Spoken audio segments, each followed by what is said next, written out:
মহান রব্বুল আলামিন দরবারে লাখো কোটি শুকরিয়া আদায় করছি যে মহান রব্বুল আলামিন আপনাকে আমাকে পবিত্র জুমার দিন জুমার সালাত আদায় করার লক্ষ্যে মসজিদে উপস্থিত হওয়ার তৌফিক দান করেছেন। আমরা সবাই বলি আলহামদুলিল্লাহ। সম্মানিত উপস্থিতি,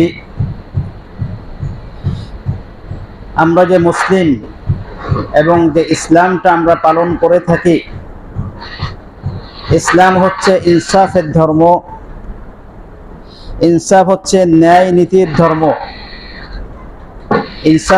ইসলামের মধ্যে বেইনসাফি বা জুলুম নির্যাতন বলতে কিছুই পাওয়া যাবে না।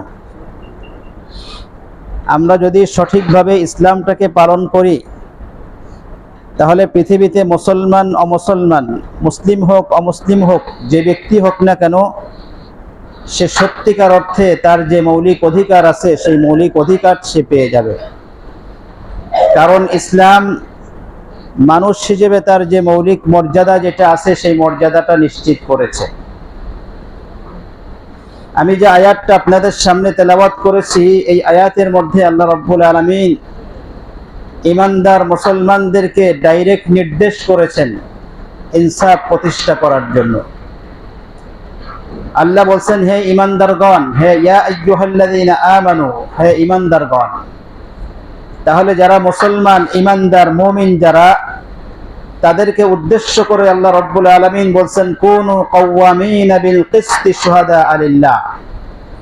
হে ঈমানদারগণ, তোমরা আল্লাহকে সাক্ষী রেখে আল্লাহকে সন্তুষ্ট করার লক্ষ্যে কাওয়ামিনা বিল কিসতি, ইনসাফ প্রতিষ্ঠা করো সমাজের মধ্যে।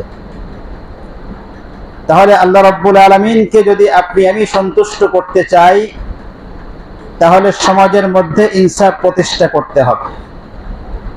আর এই ইনসাফ প্রতিষ্ঠা করতে গিয়ে কিন্তু আমরা বিভিন্ন ধরনের সমস্যার সম্মুখীন হই। এক নাম্বার সমস্যা হচ্ছে, আমরা যখন বিচার করতে যাই কোনো ব্যক্তি সম্পর্কে, আপনার আমার সামনে আমাদের আত্মীয় স্বজন থাকে, কখনো কখনো পিতামাতার বিপক্ষে চলে যায়, কখনো কখনো নিজের বিপক্ষেও কি চলে যায়। তা আল্লাহ রাব্বুল আলামিন বলছেন, ওয়ালাউ কানা যা কুরবা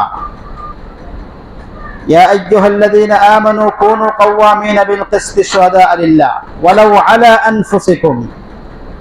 আল্লাহ বলেন, তোমরা ইনসাফ প্রতিষ্ঠা করো। সেই ইনসাফ প্রতিষ্ঠা করতে গিয়ে যদি তোমার বিপক্ষেও চলে যায়, তাও কি করো? ইনসাফ প্রতিষ্ঠা করো। ওয়ালাউ আলা আনফুসিকুম আউল ওয়ালিদাইনি, ইনসাফ প্রতিষ্ঠা করতে গিয়ে যদি তোমার পিতামাতার বিরুদ্ধেও চলে যায়, তাও তুমি সেখানে ইনসাফ প্রতিষ্ঠা করো। ওয়াল আকরাবিন, অথবা ইনসাফ প্রতিষ্ঠা করতে গিয়ে যদি তোমার কোন নিকট আত্মীয় স্বজনের বিপক্ষে চলে যায়, সেখানেও তুমি কি করবে? নিকট আত্মীয় স্বজনের বিপক্ষে গিয়ে সঠিক তথ্য যেটা আছে, ইনসাফ যেটা আছে, সেটা প্রতিষ্ঠা করতে হবে। তাহলে ঈমানদার ব্যক্তিদেরকে আল্লাহ রাব্বুল আলামিন এখানে যে নির্দেশটা করছেন, সেটা হলো নিজের বিপক্ষে গেলেও ইনসাফ প্রতিষ্ঠা করতে হবে, নিজে ভুল স্বীকার করতে হবে, ভাই আমার ভুল হয়েছে। একজন মানুষ হিসেবে আপনার আমার ভুল থাকতেই পারে।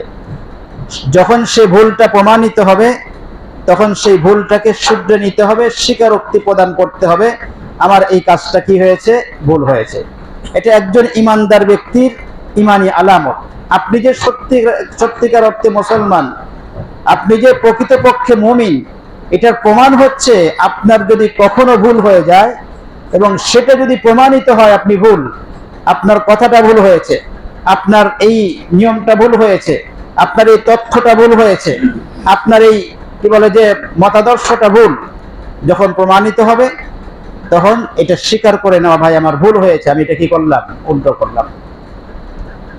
এটার অসংখ্য অগণিত ঘটনা আমরা সাহাবায়ে কেরামের জীবনের মধ্যে দেখতে পাই। ওমর ইবনুল খাত্তাব রাদিয়াল্লাহু তাআলা আনহু আমরা জানি, যিনি ইসলামের দ্বিতীয় খলিফা, তাই না? ইসলামের দ্বিতীয় খলিফা, ইতিহাসে যাকে বলা হয় অর্ধ জগতের বাদশা। ওমর রাদিয়াল্লাহু তাআলা আনহু যখন রাষ্ট্র পরিচালনা করছেন, তখন পৃথিবীর অর্ধেকটাই মুসলমানরা কি করছেন, শাসন করছেন ওমর ইবনুল খাত্তাবের নেতৃত্বে। সেই ওমরও যখন কোনো একটা কথায় বা কোনো একটা কাজে ভুল করেছে, সাথে সাথে সেই ভুলটা কি করেছেন, তিনি স্বীকারোক্তি দিয়েছেন। একবার তিনি মসজিদে খুতবা দিচ্ছেন, খুতবা দেওয়া অবস্থায় তিনি একটা কথা বললেন যে বিবাহের সময় নারীদের মহারানা বেশি হওয়ার কারণে, বিবাহের সময় নারীদের মহারানা বেশি হওয়ার কারণে যারা যুবক যারা তাদের বিবাহ করতে কষ্ট হচ্ছে, অতএব আমি চাই মহারানা কি হয়ে যাক, একটু কমে যাক। মহারানা যদি কম হয় তাহলে পুরুষরা তাড়াতাড়ি কি করতে পারবে, বিবাহ করতে পারবে, সমাজের মধ্যে বিশৃঙ্খলা তৈরি হবে না, জেনা ব্যভিচার কি কমে যাবে। তো এই কথাটা উনি জুমার খুতবার মধ্যে আলোচনা করতেছিলেন। মুহূর্তের মধ্যে একজন অপরিচিত একজন নারী, একজন মহিলা ওমর ইবনুল খাত্তাবের বক্তব্যকে, খুতবাকে স্টপ করে দিলেন। ওই মহিলা বললেন, ওমর, আমার একটা প্রশ্ন আছে, এই প্রশ্নের উত্তর না দেওয়া পর্যন্ত আপনি কি করতে পারবেন না, খুতবা দিতে পারবেন না। চিন্তা করেন, একজন মহিলা ওমর খুতবা দিচ্ছেন মসজিদে নববীতে, সেই খুতবা চলা অবস্থায় কি করেছেন, তিনি প্রশ্ন করেছেন। তো ওমর কি হয়ে গেছেন, খুতবা বন্ধ করে দিয়েছেন।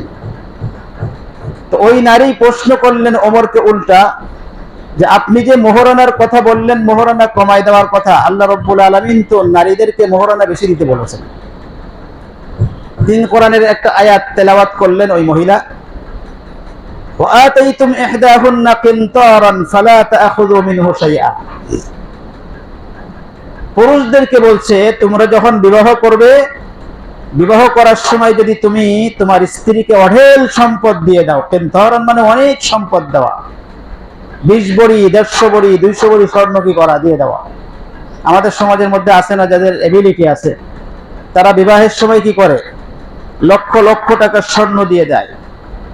এইটা আতাইতুম ইহদাহুন্না কিনতারান, আল্লাহ রাব্বুল আলামিন কোরআনেই বলছেন যে তোমরা যখন কোন নারীকে বিবাহ করবে এবং সেখানে যদি অনেক সম্পদ দিয়ে দাও তাদেরকে, কোনো অসুবিধা নেই, ফালা তাআখুযু মিনহু শাইআ।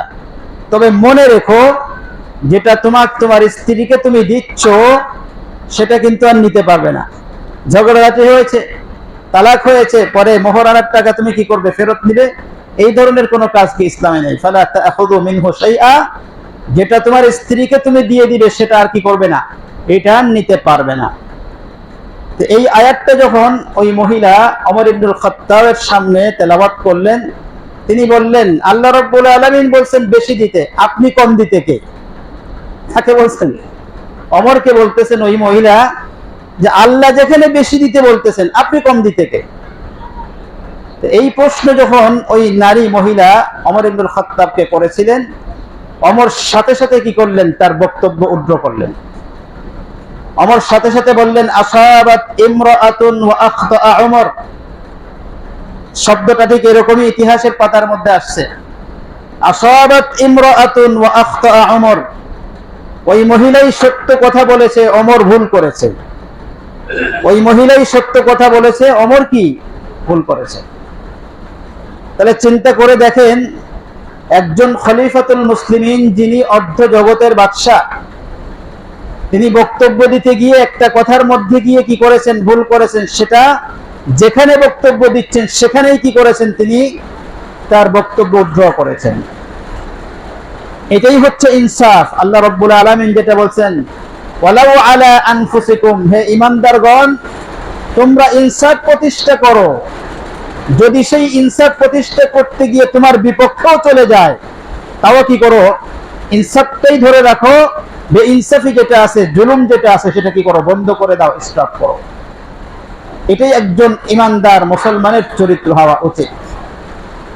এরপর আল্লাহ রাব্বুল আলামিন বলেন, আবিল ওয়ালিদাইনি, আপনি ইনসাফ প্রতিষ্ঠা করতে গিয়ে যদি সেই বিচারটা আপনার পিতামাতার বিপক্ষে চলে যায়, সেখানে কি আপনি পিতামাতার পক্ষ অবলম্বন করতে পারবেন ইনসাফটাকে বাদ দিয়ে?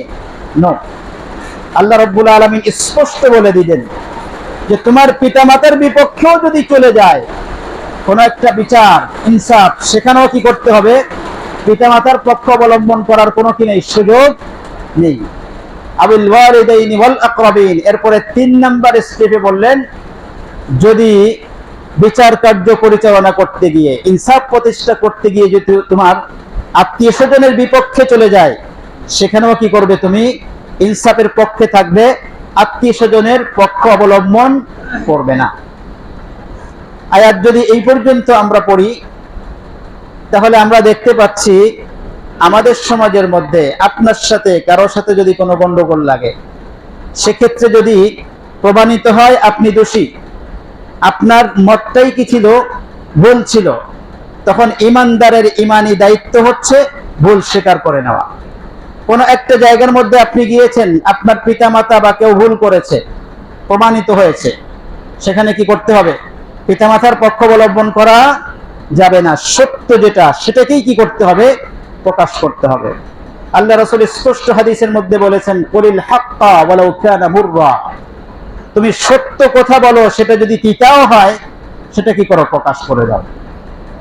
তাহলে পিতামাতার আনুগত্য যেখানে ফরজ, আল্লাহ রাব্বুল আলামিন কোরআনুল কারীমের অসংখ্য জায়গার মধ্যে পিতামাতার আনুগত্য করতে বলেছেন এবং পিতামাতার অবাধ্য হতে নিষেধ করেছেন। কিন্তু এই জায়গার মধ্যে আল্লাহ রাব্বুল আলামিন বলছেন, যখন কোনো মুআমালার ক্ষেত্রে আসবে, সেখানে যদি তোমার পিতামাতা দোষী সাব্যস্ত হয়, তোমার পিতামাতাকে নির্দোষ প্রমাণ করার জন্য কি করা যাবে না? কোনো ধরনের প্ররোচনা করা যাবে না। এটা ঈমানদারের আলামত না।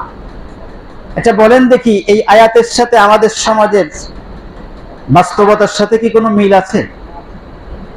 আমরা কি নিজের ভুল স্বীকার করতে পারি?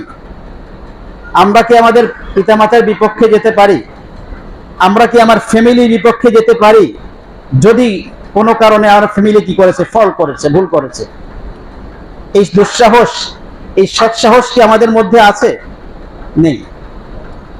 আপনার বংশের কোনো একজন ব্যক্তি ভুল করেছে বা কোনো একটা কাজ করেছে, খুন করেছে, এটা তো হয়।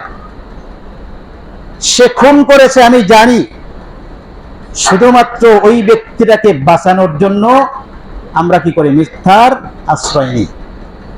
শুধু তাই না, আপনি যে দল করেন, আপনার কোন দলের লোক যদি কি